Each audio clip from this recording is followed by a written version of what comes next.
Madame, Monsieur, chers amis, l'impérialisme financier est d'une voracité sans limite. Le souci pour les nombreux paupérisés que nous sommes, victimes de sa cupidité, est que c'est cet impérialisme-là qui porte et maintient à la tête de la plupart de nos pays des hommes et des femmes qui ont vocation à servir ses intérêts et non ceux des populations. Et sa gloutonnerie ne laisse souvent à ses serviteurs qu'une étroite marge de manœuvre, ne permettant pas à ces derniers de résoudre l'essentiel des problèmes auxquels sont confrontées leurs populations. On observe ainsi trois catégories de chefs d'État et de gouvernement, ou ceux qui aspirent à l'être.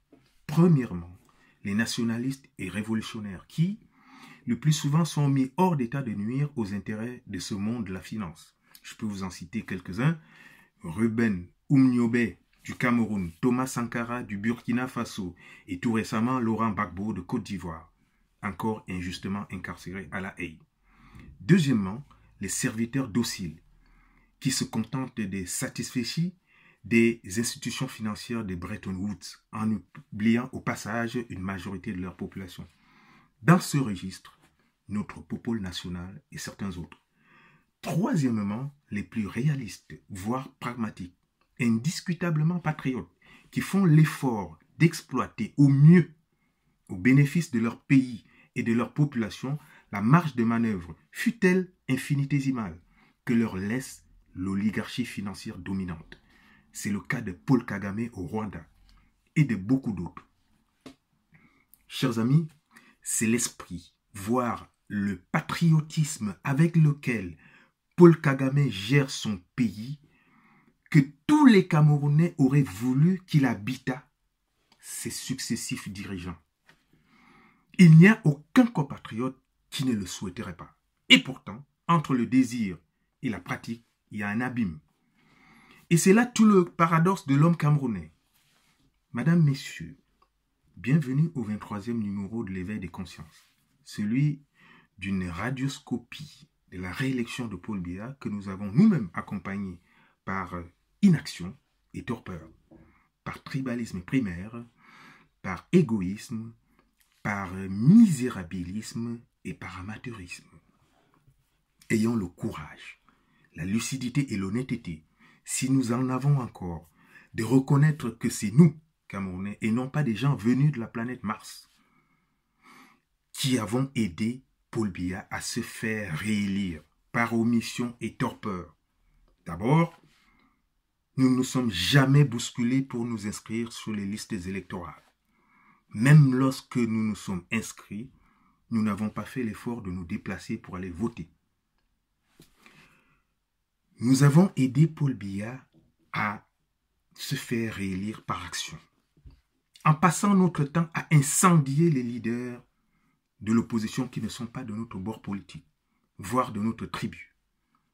Dans les multiples bureaux de vote dans lesquels l'opposition n'était pas présente partout, nous avons triché. Nous y avons interdit l'accès à de nombreux scrutateurs de l'opposition.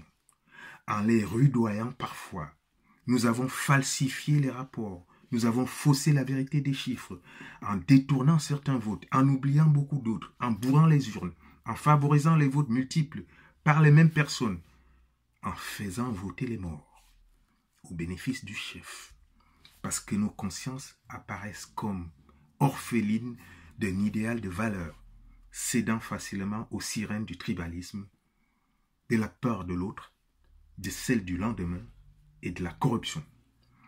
Même les magistrats et membres de la Cour constitutionnelle, qui devraient être au-dessus de tout soupçon de partialité, de tricherie, de complaisance et de parti pris, n'ont pas convaincu de nombreux Camerounais sur leur intégrité.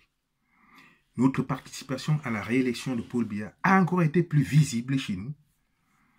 Ces multiples profiteurs et privilégiés du régime que nous sommes, qui, par pur égoïsme, avions milité pour le statu quo parce que le système nous nourrit. Nous avions eu peur que les lendemains ne puissent pas garantir nos situations de rente. Le reste des misérables de la République on s'en fiche royalement du moment où nous sommes bien.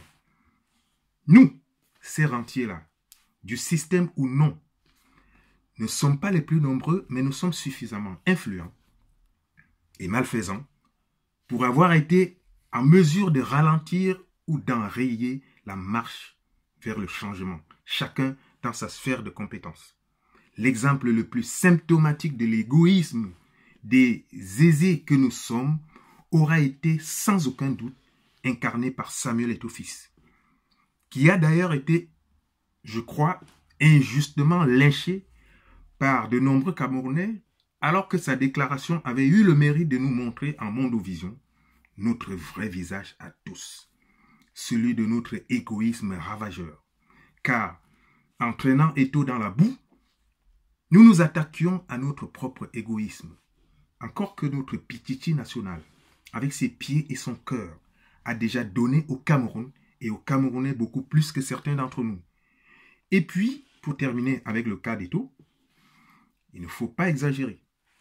On ne va quand même pas exiger à ce garçon d'avoir une tête en or massif comme le sont ses pieds et son cœur. La politique n'est pas le foot. Voilà. Mais le plus désespérant dans l'histoire est ailleurs. Nous, ces nombreux misérables, au dénuement total et sans avenir, avons quand même voté notre bourreau, par régionalisme primaire, pour quelques billets de francs CFA circonstanciels, quelques autres bricoles du genre pagne, casquette, t-shirt, voire pour une baguette, une boîte de sardines et autres. Dans nos têtes, en réalité, nous ne sommes pas prêts pour le changement. L'opposition non plus d'ailleurs. Et ça n'est pas moins désespérant. Le problème n'est pas qu'on dise qu'une frange de cette opposition est financée par les prédateurs lampistes VIP de Kondengui ou par l'hydre, voire l'épouvantail, dont je ne citerai pas le nom.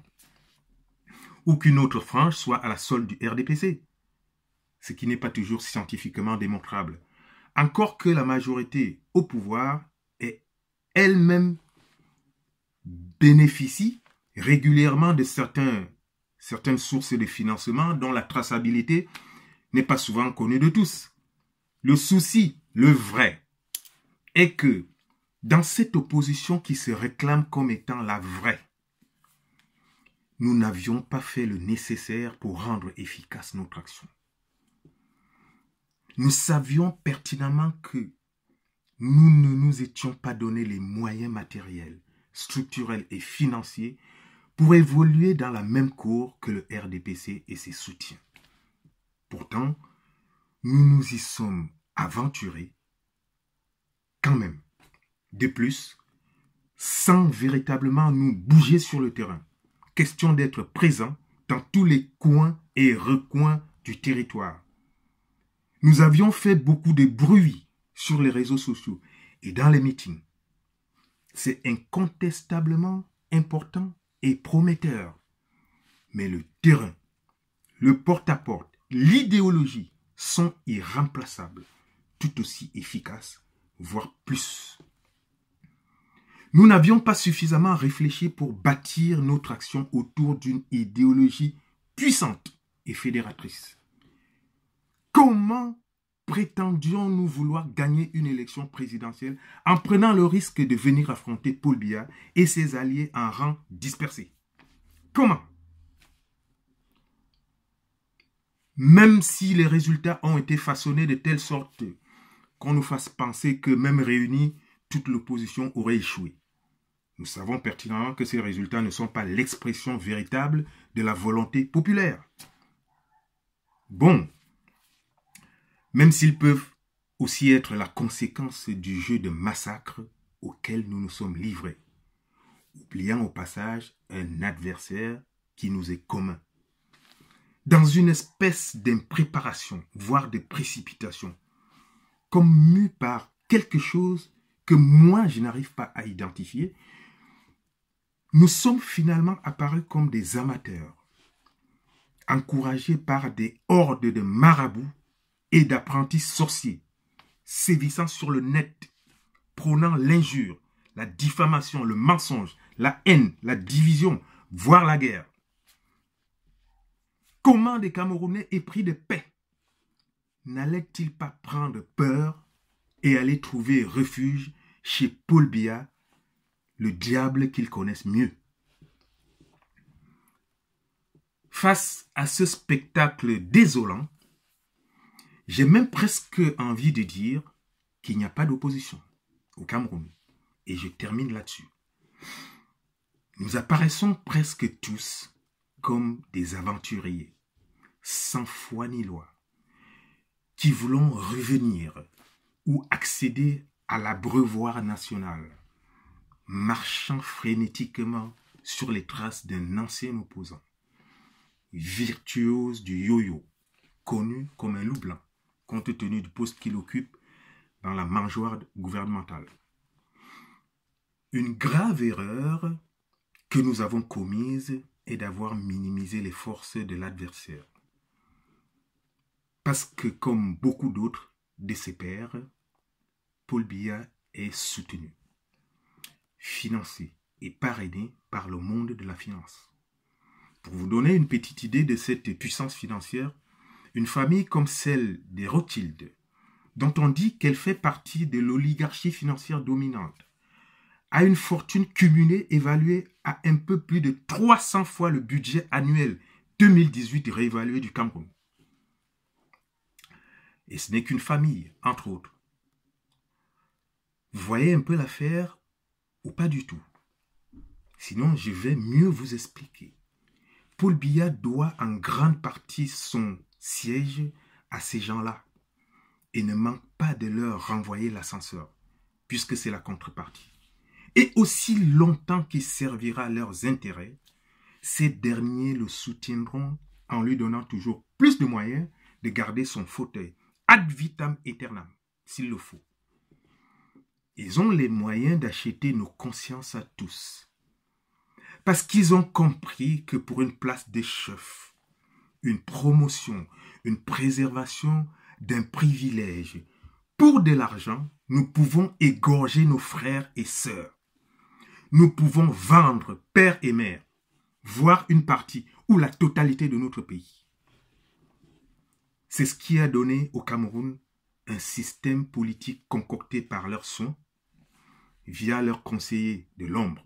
En clair, une hyper-concentration des pouvoirs aux mains d'un seul homme qui nomme à tous les postes dans une administration corrompue, corvéable à merci au service du chef. La suite, nous la connaissons très bien, puisque dans une espèce de relais, c'est nous-mêmes qui avons attrapé le témoin pour terminer une course initiée par le monde de la finance, avec des séances collectives ou individuelles d'autodafé. Et comme derniers acteurs clés de la série, les membres de Elekan et ceux du Conseil constitutionnel, pour la plupart nommés par Paul Biya, qui lui ont été reconnaissants de la façon que nous connaissons. Le tout sous la vigilance d'une machine administrative et policière aux ordres. Mesdames, Messieurs, n'ayons pas honte de l'avouer. Nous qui avions souhaité le changement avons mal négocié le virage. Sachons en tirer les leçons pour les échéances à venir. Mais malgré cet échec, nous disons quand même merci à Maurice Kamto, Cabral Libby, Joshua Oshi et tous les autres. Grâce à vous, les choses ne seront plus jamais comme avant au Cameroun. Bonsoir. Bonsoir à tous.